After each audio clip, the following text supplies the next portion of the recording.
Hey there, welcome to the Journey Church. We're really glad that you found us, and I'm so excited that you hit play on this episode because the stories that you're going to see and hear in the next few minutes really paint such a great picture of what you can expect from Jesus and the people that truly follow him. Be sure you stick around and meet Jessica and hear her story.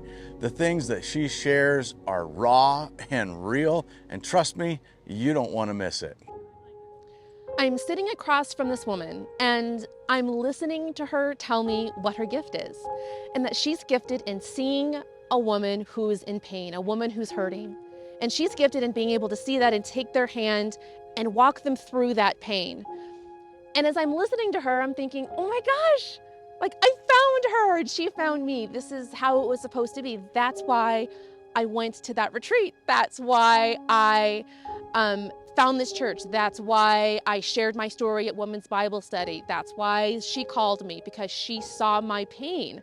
Finally, someone saw my pain. That's so great. And then the next words that came out of her mouth crushed me more than I think any words coming from any kind of Christian leadership have ever done before, because it still hurts my heart today. Well, as I visit with people about the Bible, the thing that I've heard over and over, lots of times over the years, is about how old or outdated it can be, how it came from such a different culture, and that people will say, so much of it doesn't really apply. And honestly, I love those kind of comments because they're a perfect segue to a story like the one that I want to share with you in this episode. It's a story about Jesus inviting a man to come and follow him and actually be one of his disciples, a guy that was named Levi.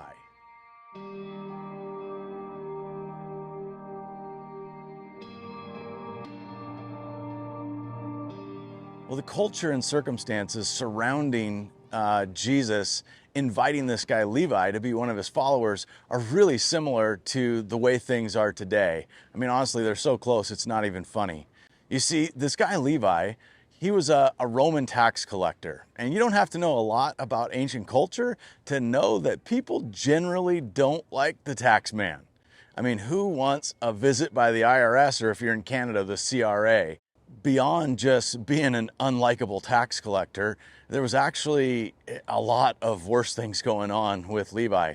He was a Jew, and Rome had invaded Israel and ruled with an iron fist. They trampled all over the rules and religious practices of the Jews, and worst of all, they demanded that taxes be paid to their ruler, Caesar, who often claimed to be a god. For the Jews, all of it was wicked and vile, and they prayed for the end of all things Roman. But some Jews went to work for the Romans. Levi, for example, took on the role of collecting taxes from his fellow Jews on behalf of the Roman government. He and other people like him were some of the most hated and despised people in all of Israel. Well, good Jews believed that they really must choose absolute separation from sinners if they were going to remain pure. And that definitely meant avoiding tax collectors. But along comes Jesus, and he totally flips the script. And we're going to get into that in a bit. And man, it is so good, like such a cool thing. But before we do, I want to share a real life story with you. Sometimes I think it's easy to read the Bible and hear these stories, and they kind of feel like far off examples. It's hard to imagine how someone like Levi, this tax collector, might have felt, or to imagine do things still happen the way they did in the Bible even now today. You're about to meet Jessica, and as you listen to her story, I want to ask you to talk to God. Ask him to help you see if you really relate to any part of it or any person in it. Is God really perking you up to notice or take note of anything? And so with that, let's dive in and meet Jessica.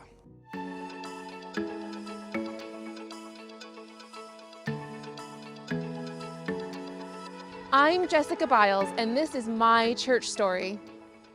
So growing up, when I was a kid, I would consider my family to be on the more religious side of things. And by that I mean, we went to church every single Sunday. Characteristic of our family to say pray before every meal, and we did all the, home groups and youth groups and Awanas and BSFs, and we plugged into all of those things.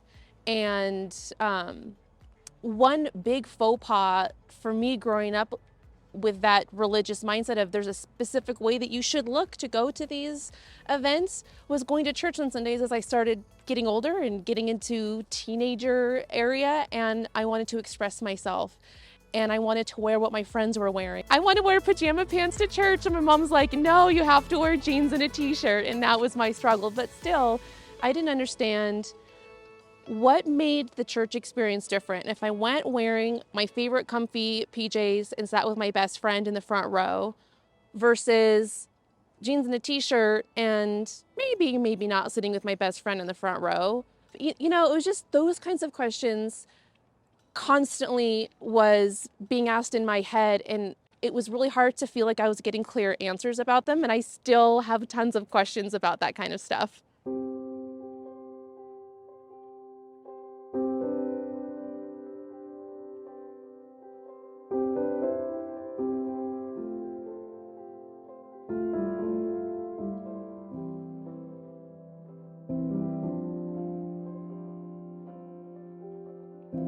And as I started to get older and I entered into high school area, I really wanted to be a really good Christian, and I wanted to reach the lost.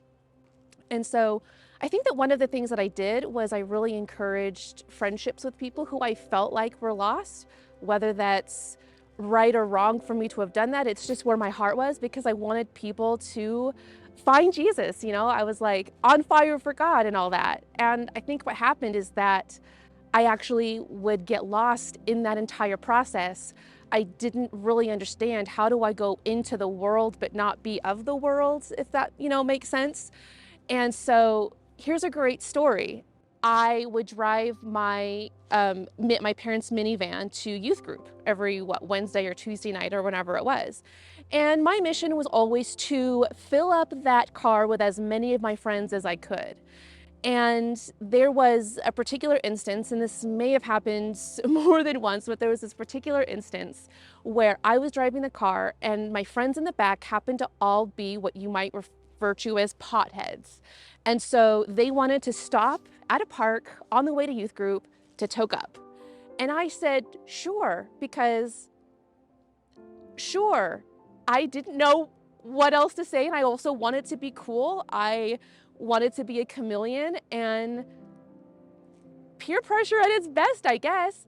And so we go to the park, they go to the bathrooms. I think I just hung out in the car, and they all smoked, and then they got back in the car and we went on to youth group. And for me, that was always been a conflicting thing that happened, because I brought them to youth group. But the way that I brought them to youth group, I'm not sure if that was, the Jesus way or not. And that's the energy that I tend to bring into this religious culture. And another big piece of my church life and growing up is my relationship with my dad.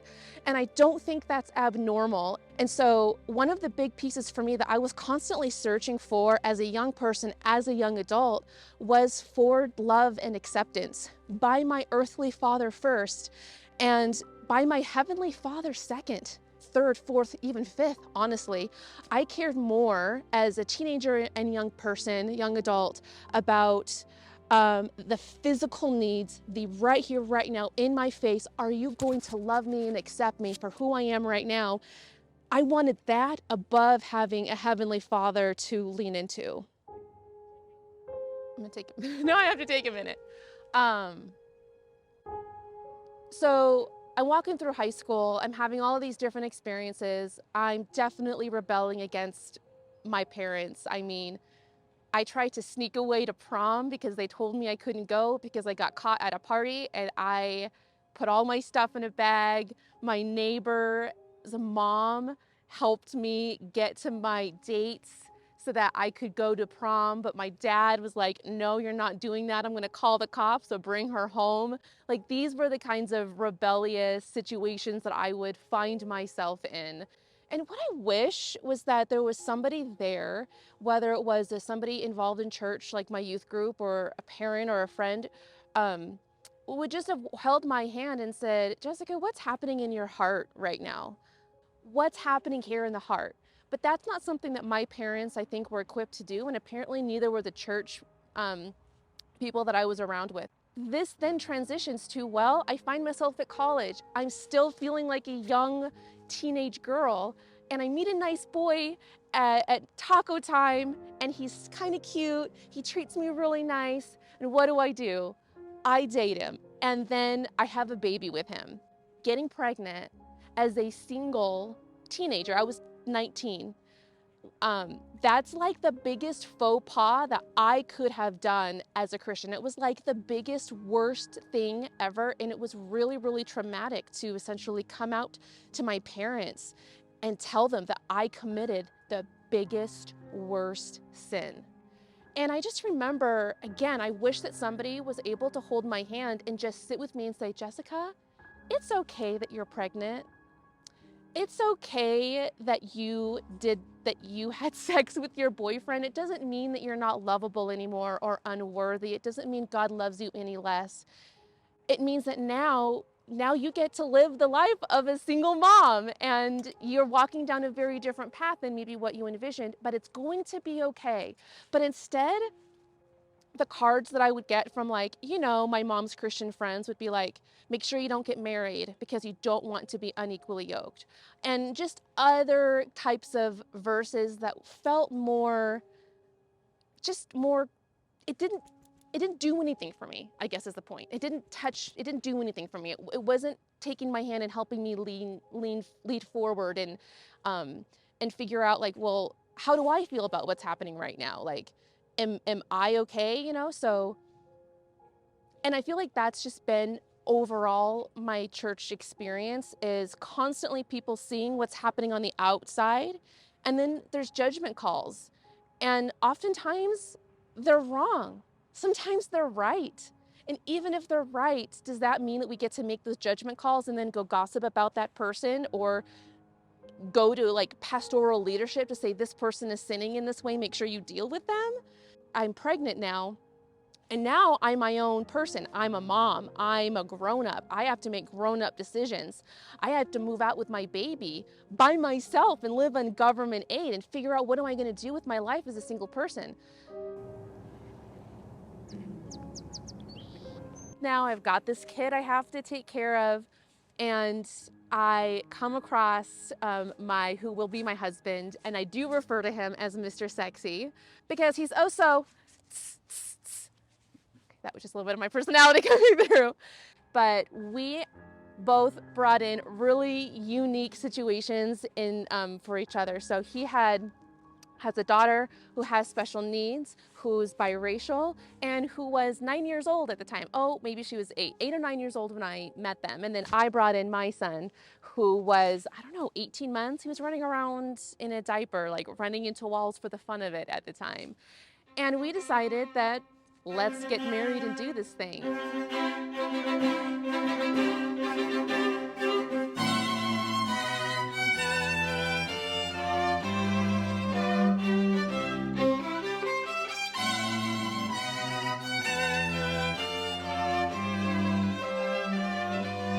Marriage ain't for the faint of heart. And if you're married, you know what I mean. If you know, right? So we wanted to live the good Christian life.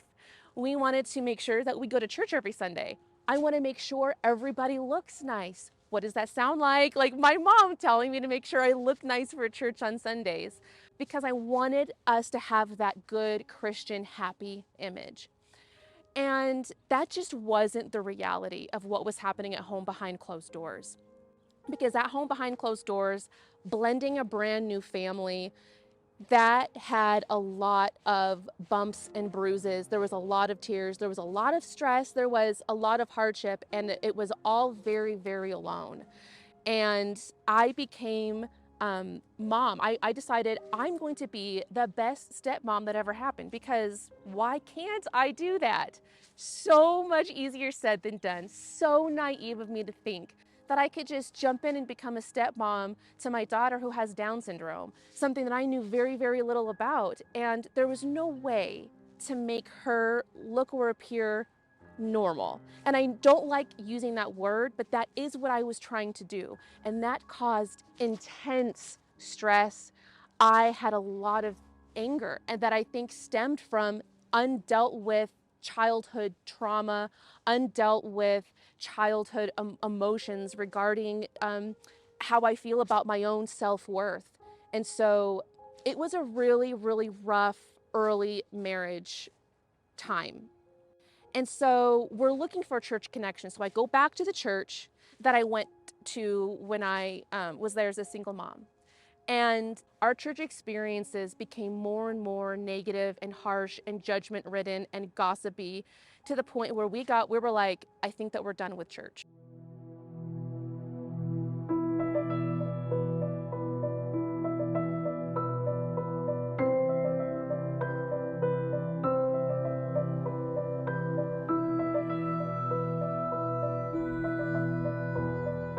There is a specific church story that has played a significant role in my life and in the life of my family.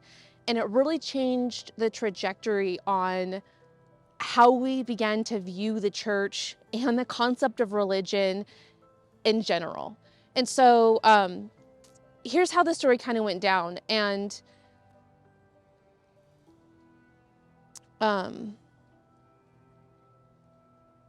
just give me a second, I'll get there.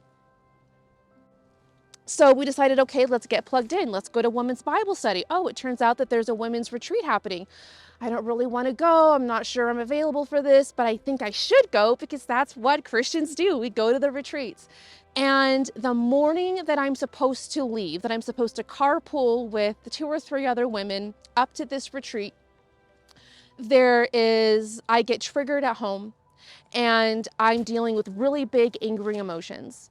And at that time in my life, and what I had been doing for a very long time, is I used alcohol to cope. And I found the beers that had the highest level of alcohol content, and I downed a couple of them, 2 or 3, because I just wanted to not feel how I was feeling.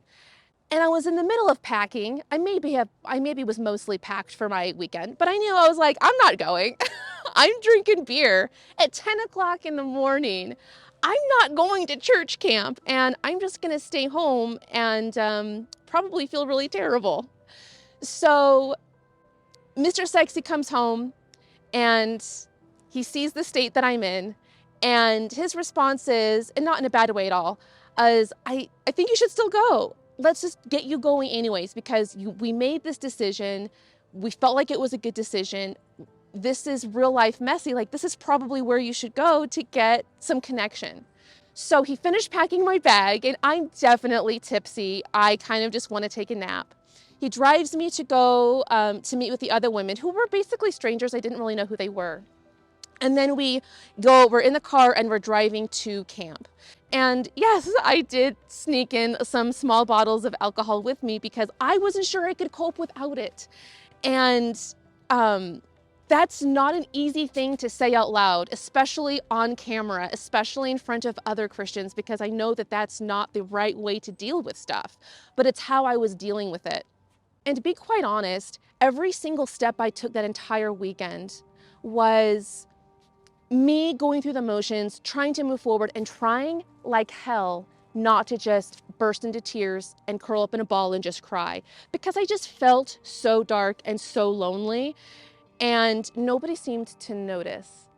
What did happen was there's this one particular class that I walked into, and it was not the class for me, and perhaps it was the right class for me in another time of life, or maybe for somebody who's just not me. But all I wanted to do was take my bag and my Bible and just throw it at the presenter, because what she was teaching was so opposite from what my private life was. She was teaching calmness, that your home, the essence of your home, comes through with your aura and your voice and being calm and not yelling. And I'm thinking, well, all I honestly do is I yell. Like, this is kind of my parenting strategy right now because I'm not functioning any other way. So it just triggered my loneliness and desperation even more. And so I got through the rest of this weekend. I didn't have a single connection, but I know something positive happened. I know it did. However, I can't remember what it is today. And you know how after you do the retreat, you do the thing, then you meet up together and you talk about and share about your amazing takeaways. So that's essentially what we were doing. I wanted to put myself out there and say, this was my experience in its entirety. So I'm sitting there in this safe circle of women, and I had a really bad day the day that we left for the retreat, drank a bunch of beers, went into the retreat a little bit drunk. Something cool did happen, and that's what I shared. And here's where I sit today. So thanks for being here. And I felt really good after sharing that story. I definitely felt vulnerable, but I was like, this is my truth. And this is a step towards getting out of this darkness, getting out of this rut, and finding a friend who will take me out for coffee and just let me call them when instead of yelling at my kids, I'm like, hey, I need to yell not at you, but at somebody. You know what I'm saying?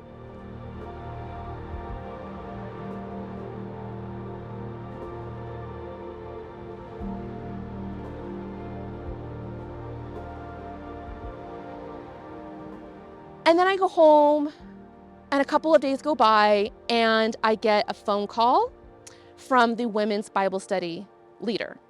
And I'm super excited because I'm like, oh my God, she heard me. And she wants me and Mr. Sexy to go sit down with her and her husband in their house. So I'm excited. We're excited because we both knew that we needed some support with our family. I'm sitting across from this woman and I'm listening to her tell me what her gift is, and that she's gifted in seeing a woman who's in pain, a woman who's hurting. And she's gifted in being able to see that and take their hand and walk them through that pain. And as I'm listening to her, I'm thinking, oh my gosh, like I found her and she found me. This is how it was supposed to be. That's why I went to that retreat. That's why I found this church. That's why I shared my story at Women's Bible Study. That's why she called me, because she saw my pain. Finally, someone saw my pain. That's so great. And then the next words that came out of her mouth crushed me more than I think any words coming from any kind of Christian leadership have ever done before, because it still hurts my heart today. And she said, you have a wall up. You're not teachable. She said, you're not teachable. And in that moment, those walls that were up, I put up more walls after that. More walls started to shoot up because I felt so crushed. What was I supposed to do now? That was my lifeline. But instead, she decided to tell me, I'm not for you. And that blows my mind. We came out of it and we still have hope. We still have faith in God. We still believe in Jesus. We just really struggled with the entity of what church and religion is supposed to be and what it's supposed to mean, and how is it supposed to serve our walk with Jesus.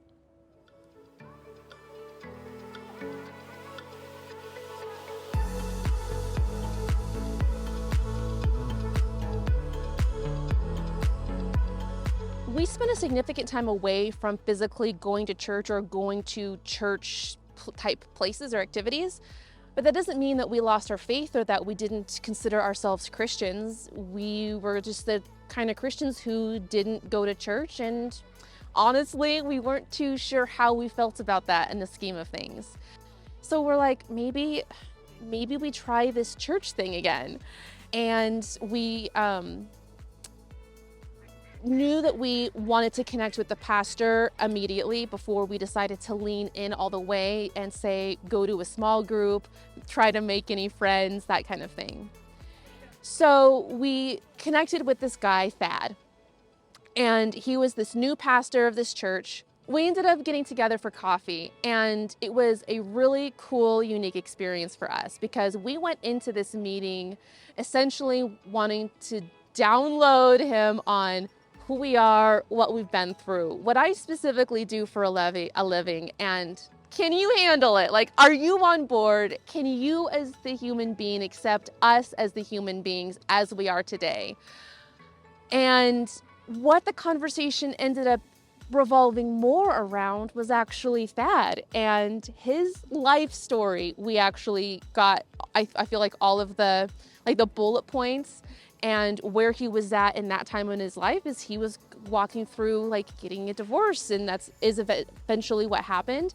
And for us to sit across from him and to look him in the eyes and just to feel that energy and that truth and the honesty that he gave us, because I feel like we could feel that pain and that just the hardship. We were so available for that truth and honesty, and we felt like we could connect with that and that we could lean into that. And that's essentially when we decided, I think that maybe we can buy into church here with this person as the leader. And then we leaned into this church, and then there was a family meeting. I don't think I've ever been to a church family meeting before. But Thad threw this family meeting to share with the church that he's going through a divorce and that he's, I think, taking a sabbatical, taking a step away to just, whatever it is that you do on a sabbatical. I don't know, never gone on one of those. It felt so cozy. That's the best word I have to describe for it. It did feel like a family meeting, and I think that that's the heart of who Thad was coming out. It was so vulnerable. I cried. I definitely cried because that's not easy. None of that was as easy. Going through a divorce, being in charge, like being a leader figure in church. And we walked out of that meeting, and Mr. Sexy, who grew up doing a lot more church stuff than I did, he said, I have seen a lot of stuff happen in church, infidelity and divorce and all kinds of other things. And I've seen churches constantly, they split because of it. This church isn't splitting. In fact, he's leaning in and we're leaning in and we're on this journey together. That's unique. That's honesty. That's authentic. That's real life. I think that this is where we can hang out. I think we can dig our toes in here. And we did. What's next for us? Because this isn't the end of the road. And I think that's in large part because of the relationship that we had built with Thad as our pastor. And so over the course of our couple of years, we were meeting every week and we were leaning into what does the Bible say about all these different things. And we were learning a lot about Jewish Jesus. And we had some kind of tough conversations, with Thad and Kayla, the four of us, we would meet together. He stretched me, and I think I stretched him a little bit too. And it really developed like a safety of, I can ask questions. I can even believe something that Thad might not completely believe or be on board with. He might even be like, Jessica, that is like, that's backwards. But he'll just be like, I hear ya, okay? And then he might ask an open-ended question like, I wonder what Jesus would think about that. I think one of the coolest things that Thad helped me walk through during our meetings together was how I look at Christians. Because I have had and probably still have a level of like anger and just frustration with Christians under the umbrella. And I would talk pretty negatively about Christians. And Thad would look at me and say, Jessica, these are God's people. You're being really mean talking about God's people under this umbrella in this way. And I'd walk away from those conversations like, ugh. Like a pouty child, like, ugh. But I just want to be angry at all of the people. But I let that idea sit and ruminate, and I thought about it. And I know that that's truth.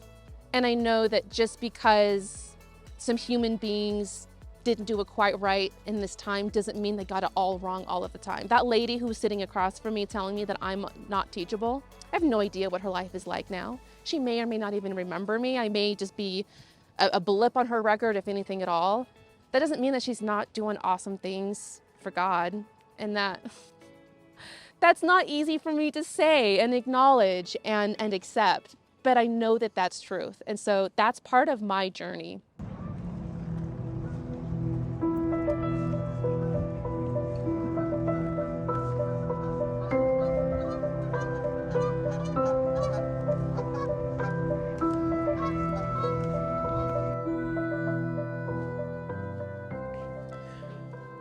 Man, I really appreciate her sharing her story, and so much of the things that she shared are just really raw and real, and they just really speak to a lot of the hurt and hardships that she felt trying to navigate some of the things that she was dealing with, some of the unhealthy ways she was coping and things she was working through, and how it related to her church experience. And I think that this really is such a picture of what it might have been like, maybe a modern day version, but what it might have been like for Levi, the tax collector, a guy who was grew up Jewish, grew up understanding the Torah, understanding what we know as the Old Testament, learning the scriptures about the Messiah to come, and yet found himself involved in things that really alienated him and isolated him from his very own people. In Luke chapter 5, we read about Jesus calling Levi the tax collector. And it's a pretty straightforward passage in Scripture. It just essentially says that they came upon him and called him and just invited him to come and follow him. And what I love is Levi's response.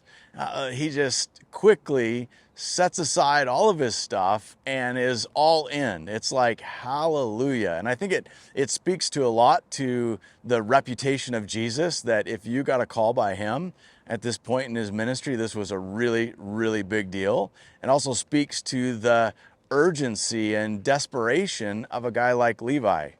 I think about Jess and her story when she was talking about how when she sat down with that gal and felt like this lady was there, like that she was really going to see her and hear her. It makes me think that that might have been what Levi was feeling, like finally somebody's reaching out. Somebody sees the mess that I'm in, and how much people are frustrated with me, and somebody's inviting me in. And so right away, Levi goes to throw a party.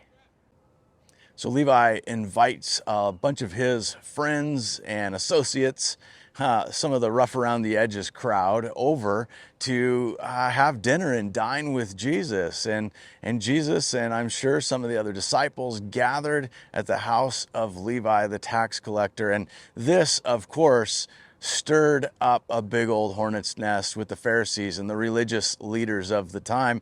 They were so frustrated and just stressed out about Jesus having a meal and associating with and having table fellowship with sinners and tax collectors. I love the way Jesus responded to the Pharisees. He really did flip the script on what they thought holiness involved. For a good Pharisee, a good religious participant of the day, holiness so often was seen as isolating yourself, separating yourself, being far from anything that could make you impure or dirty or spiritually or religiously unclean. And Jesus comes along and goes, you guys are missing the boat. It's not about spiritual uncleanliness by associating with people that are struggling with sin, that are messy.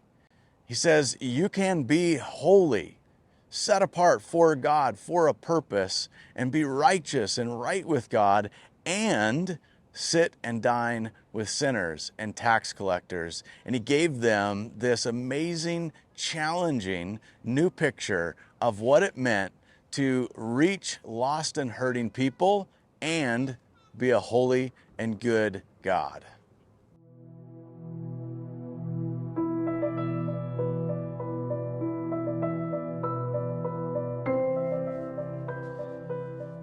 Well, whether it's Jesus calling Levi the tax collector, or Jesus calling Jessica the single, unwed mother working her stuff out, we just keep being reminded over and over with those stories and so many others like them that our God is a God of grace and mercy. Our God is a God that comes to seek and save those who are lost. And our God is a God who is happy to dine with and sit with sinners and invite them to not stay as they are, but to come and actually take the time to get to know Him, and for Him to get to know them. And so if you're feeling like you're on the outside and feel like maybe you've never fit at church, or you've just got a story that maybe you could relate with some of the things Jessica shared, I would just encourage you to connect with us here at the Journey Church. We're glad that you're with us, and we hope that this speaks to you in a powerful way. If you can relate to any part of this story, then I encourage you to go ahead and check out The Journey. Go check out the previous YouTube episodes. I promise you there's gonna be some really cool stuff that you learn, because I'll tell you, our entire family, we sit down, and every Sunday morning, just like we all grew up, me and Mr. Sexy grew up going to church, we sit down and we watch The Journey on YouTube while we eat a big family breakfast. And then afterwards, we engage in conversation, and I ask all my kids open-ended questions like, what did you learn? What did you like? What in the heck are you waiting for? Send Thad and Kayla a message. See if they'll even respond to you. It's like a test, a really fun test that I know you're gonna ace.